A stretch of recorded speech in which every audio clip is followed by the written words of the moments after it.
ಕೊಬ್ಬರಿ ಬೆಲೆ ಕೊಡಿ ಅಂತ ಕೇಳಿದ್ರೆ ಇದೇ ಕಳೆದ ಚುನಾವಣೆಯಲ್ಲಿ 23 ಚುನಾವಣೆಯಲ್ಲಿ ಇದೇ ತುಮಕೂರಿನಲ್ಲಿ ಭಾಷಣ ಮಾಡಿದ್ರು ಕಾಂಗ್ರೆಸ್ ಅಧ್ಯಕ್ಷರು. ಸರ್ಕಾರ ರಚನೆ ಮಾಡಿದ ಮರಗಳಿಗೆ 15,000 ರೂಪಾಯಿನ ಕ್ವಿಂಟಾಲಿ ಕೊಡ್ತೀನಿ ಅಂತ ಹೇಳಿದ್ರು. ಕೊಟ್ಟ ಈ ಸರ್ಕಾರ, ಕಾಂಗ್ರೆಸ್ ಸರ್ಕಾರ ಕೊಟ್ಟಿದ್ದಾರ? ನನ್ನ ರೈತರು ಕೊಬ್ಬರಿ ಬೆಳೆದಿರ್ತಕ್ಕಂಥವರಿಗೆ ನೀರಾವರಿಯ ಕೆಲಸಗಳು ನಿಂತು ಹೋಗಿದ್ದಾವೆ. ಅದಕ್ಕೋಸ್ಕರಲೇ ಇವತ್ತು ಎರಡೂ ಪಕ್ಷಗಳು ಒಂದಾಗಿರೋದು. ಕರ್ನಾಟಕದಲ್ಲಿ ಬಿಜೆಪಿ ಮತ್ತು ಜೆಡಿಎಸ್ ಪಕ್ಷಗಳು ಈ ನಾಡಿಗೆ ಬಂದಿರತಕ್ಕಂಥ ಸಮಸ್ಯೆಗಳೇನಿದೆ ಅದಕ್ಕೆ ಇವತ್ತು ನರೇಂದ್ರ ಮೋದಿ ಅವರು ಪುನಃ ಪ್ರಧಾನಮಂತ್ರಿ ಆಗೋದನ್ನ ಯಾರೂ ತಪ್ಪಿಸಲಿಕ್ಕೆ ಸಾಧ್ಯ ಇಲ್ಲ. ಇವತ್ತು ಈ ನಾಡಿನ ಜನತೆಯ ಪರವಾದ ಧ್ವನಿಯಾಗಿ ದೇವೇಗೌಡರ ಮಾರ್ಗದರ್ಶನದಲ್ಲಿ ಇವತ್ತು ನಮ್ಮ ಪ್ರಧಾನಮಂತ್ರಿಗಳಿಂದ ನಮ್ಮ ರಾಜ್ಯಕ್ಕೆ ಆಗಿರ್ತಕ್ಕಂಥ ಅನ್ಯಾಯವನ್ನು ಸರಿಪಡಿಸಲಿಕ್ಕೆ ಸೋಮಣ್ಣ ಅವರು ನಮ್ಮನ್ನ ಎಲ್ಲರನ್ನೂ ಈ ಚುನಾವಣೆಯಲ್ಲಿ 28 ಸ್ಥಾನಗಳನ್ನ ಕಳಿಸ್ಕೊಡಿ. ಕರ್ನಾಟಕದ ಲೋಕಸಭಾ ಸದಸ್ಯರು ಧ್ವನಿ ಇಲ್ಲ, ಮಾತನಾಡಲ್ಲ ಅಂತಕ್ಕಂಥದ್ದೇನಿದೆ ಅದನ್ನ ಇವತ್ತು ಬದಿಗಿಟ್ಟು ಕರ್ನಾಟಕದ ಸಮಗ್ರ ಅಭಿವೃದ್ಧಿಗೆ ಇವತ್ತು ನರೇಂದ್ರ ಮೋದಿ ಅವರಿಂದ ಕಾರ್ಯಕ್ರಮವನ್ನ ತರ್ತಕ್ಕಂಥದಕ್ಕೋಸ್ಕರ ತಾಯಿಯಾಗಲು ಪ್ರಯತ್ನಿಸಿ ವಿಫಲರಾಗ್ತಿದ್ದೀರಾ? ನೋವಾ ಐವಿಎಫ್ನ ನುರಿತ ಫಲವತ್ತತೆ ತಜ್ಞರನ್ನ ಭೇಟಿಯಾಗಿ ಉಚಿತ ಸಮಾಲೋಚನೆಯನ್ನ ಪಡೆಯಿರಿ. ಈ ಮೈತ್ರಿಯ ಹೊಂದಾಣಿಕೆ ಮಾಡ್ಕೊಂಡಿದ್ದೇವೆ ಹೊರತು ನಮ್ಮ ಒಂದು ವೈಯಕ್ತಿಕವಾದ ಸ್ವಾರ್ಥಕ್ಕಲ್ಲ. ಇದನ್ನು ನಿಮ್ಮೆಲ್ಲರ ಮುಂದೆ ಹೇಳಿ ಇವತ್ತು ಒಂದು ಮಾತನ್ನ ತುಮಕೂರಿನ ಮಹಾಜನ ದೇವೇಗೌಡರ ಮೇಲೂ ಅಪ್ರಚಾರ ಮಾಡಿದ್ರು. ತುಮಕೂರು ನೀರು ಕೊಡಲ್ಲ ದೇವೇಗೌಡರು, ರೇವಣ್ಣ ಅವರು ನೀರು ನಿಲ್ಲಿಸ್ತಾರೆ ಅಂತೇಳಿ ಎಷ್ಟು ಅಪಪ್ರಚಾರ ಅನ್ನೋದಕ್ಕೆ ಹಲವಾರು ಉದಾಹರಣೆಗಳನ್ನು ಕೊಡಬಾರದು. 1962 ಮೊದಲನೇ ಬಾರಿಗೆ ದೇವೇಗೌಡರು ವಿಧಾನಸಭೆಗೆ ಪ್ರವೇಶ ಮಾಡಿದಾಗ ಅವತ್ತು ಯಾವೊಂದು ಕಾವೇರಿ ನೀರನ್ನ ಬಳಕೆ ಮಾಡ್ಕೊಳ್ತಕ್ಕಂಥದ್ದಕ್ಕೆ ಅವರೊಂದು ಖಾಸಗಿ ನಿರ್ಣಯವನ್ನ ವಿಧಾನಸಭೆಯಲ್ಲಿ ಮಂಡನೆ ಮಾಡಿ ಅವರ ಒಂದು ಹೋರಾಟದ ಪ್ರತಿಫಲ ಹೇಮಾವತಿ ಜಲಾಶಯ ನಿರ್ಮಾಣ ಆಗಿದೆ.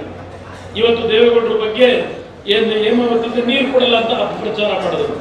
ಎಂದೂ ಸಹ ದೇವೇಗೌಡರು ಹೇಮಾವತಿ ನೀರನ್ನು ತುಮಕೂರಿಗೆ ಕೊಡೋದಕ್ಕೆ ವಿರೋಧ ಮಾಡಿದವರಲ್ಲ. ದೇವೇಗೌಡರು ಯಾವ ಬಾಗಲನವಿಲೆ ಟನಲ್ ಅರ್ಧಕ್ಕೆ ನಿಂತೋಯ್ತು, ಕಟ್ಟಲಿಕ್ಕಾಗಲಿಲ್ಲ. ದೇವೇಗೌಡರು ನೀರಾವರಿ ಸಚಿವರಾಗಿ ಆ ಬಾಗಲನವಿಲೆ ಟನಲ್ಗೆ ಒಂದು ಮೋಕ್ಷ ಕಾಣಿಸ್ತೇ ಹೋಗಿದ್ರೆ ಆ ಒಂದು ನೀರಿಗೆ ಬರಲಿಕ್ಕೆ ಸಾಧ್ಯ ಇರಲಿಲ್ಲ. ಆ ಸಂವಿಧಾನ ಯಾರ್ಯಾರು ಏನೇನು ಮಾತನಾಡಿದ್ದಾರೆ ಇದೆಲ್ಲವನ್ನ ಈಗ ಪುನರಾವರ್ತನೆ ಮಾಡಲ್ಲ. ಇವತ್ತು ದೇವೇಗೌಡರ ಹೋರಾಟದ ಫಲ ಯಾವ ಹಾರಂಗಿ ಹೇಮಾವತಿ ಜಲಾಶಯಗಳು ನಿರ್ಮಾಣ ಆದವು, ಅದರಿಂದ ಇವತ್ತು ಹೇಮಾವತಿಯಿಂದ 25 TMC ನೀರು ಈ ಜಿಲ್ಲೆಗೆ ಬರಲಿಕ್ಕೆ ಸಾಧ್ಯ ಆಯಿತು ಅನ್ನೋದನ್ನ ತುಮಕೂರಿನ ಮಹಾಜನತೆ ಮರೆಯಬೇಡಿ. ಕೈ ಜೋಡಿಸಿ ಮನವಿ ಮಾಡ್ತಾರೆ, ಕೈ ಜೋಡಿಸಿ ಮನವಿ ಮಾಡ್ತಾರೆ.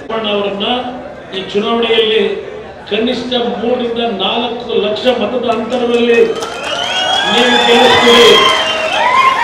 ಯಾವ ಸಮಸ್ಯೆ ಇಲ್ಲ ನನಗಿರ್ತಕ್ಕಂಥ ನಾನು ಒಂದು ಮಾತು ಹೇಳ್ತೇನೆ. ಕಳೆದ ವಿಧಾನಸಭೆಯ ಚುನಾವಣೆಯಲ್ಲಿ ಜೆಡಿಎಸ್ ಪಕ್ಷ ಪಡೆದಿರ್ತಕ್ಕಂಥ ಮತ, ಈ ಜಿಲ್ಲೆಯ ಜನತೆ ಆಶೀರ್ವಾದ ಮಾಡಿ ಕೊಟ್ಟಿರ್ತಕ್ಕಂಥ ಮತ ನಮ್ಮ ಅಭ್ಯರ್ಥಿಗಳಿಗೆ 4,60,000 ಮತಗಳು ಬಂದಿದೆ. ಬಿಜೆಪಿ ಪಕ್ಷಕ್ಕೆ 4 ಲಕ್ಷ ಮತ ಏನು ಬಂದಿದೆ. 8,60,000 ಮತ ಕಳೆದ ವಿಧಾನಸಭಾ ಚುನಾವಣೆಯಲ್ಲಿ ಈ ಜಿಲ್ಲೆಯ ಜನತೆ ನೀಡಿದ್ದೀರಿ. ಕಾಂಗ್ರೆಸ್ಗೆ ಕೊಟ್ಟಿರ್ತಕ್ಕಂಥದ್ದು 4,20,000 ಮತ. ನಮಗೆ ಅಸೆಂಬ್ಲಿ ಚುನಾವಣೆಯಲ್ಲಿ ಕೊಟ್ಟಂತ ಮತವನ್ನು ನನ್ನ ಕಾರ್ಯಕರ್ತರು, ಬಿಜೆಪಿಯ ಕಾರ್ಯಕರ್ತರು ಒಂದಾಗಿ ನೀವು ಇವತ್ತು ಈ ಚುನಾವಣೆಯಲ್ಲಿ ನೀವು ಮತವನ್ನ ಜನತೆಯನ್ನ ಪಡೆಯತಕ್ಕಂಥದ್ದು ಯಶಸ್ವಿ ಆದರೆ ಕನಿಷ್ಠ 4.5 ಲಕ್ಷ ಮತದ ಅಂತರದಲ್ಲಿ ಸೋಮಣ್ಣ ಅವರ ಮನವಿ ಮಾಡ್ತಾರೆ. ಈ ಜಿಲ್ಲೆಯ ಸಮಗ್ರ ಅಭಿವೃದ್ಧಿಗೆ ಒಂದು ಮಾತು ಹೇಳಿದ್ರು ಸೋಮಣ್ಣ ಅವರು, ತುಮಕೂರು ಮತ್ತು ಗುಬ್ಬಿ ಅವಳಿ ನಗರಗಳಾಗಿ ಬೆಳೀತಕ್ಕಂಥ ಒಂದು ಅವಕಾಶ ಇದೆ, ಆ ನಿಟ್ಟಿನಲ್ಲಿ ಹೋರಾಟ ಮಾಡ್ತೀನಿ ಅಂತಕ್ಕಂಥ ಮಾತನ್ನು ಹೇಳಿದ್ದಾರೆ.